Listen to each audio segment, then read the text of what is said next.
An innocent Jew was made the issue on which capitalists decided to fight. Did the Dreyfus affair, by rallying France against the forces of reaction, create a less hateful, less fascist France for Jews and non-Jews? The fight against antisemitism was already, with the antisemitic affair against Dreyfus, a crucial part of real anticapitalism and of equal rights for all, with no exceptions.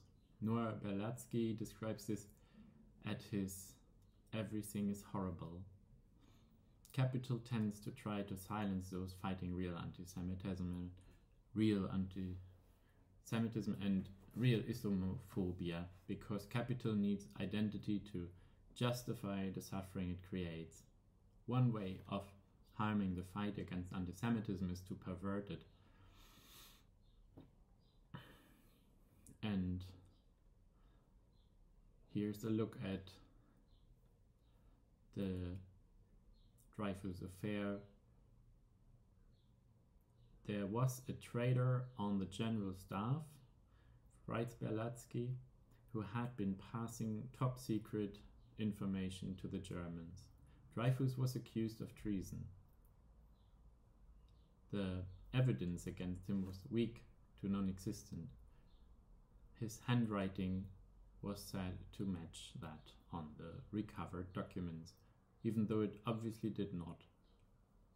Nonetheless, he was arrested, tried in sham military trial, and sentenced to life imprisonment.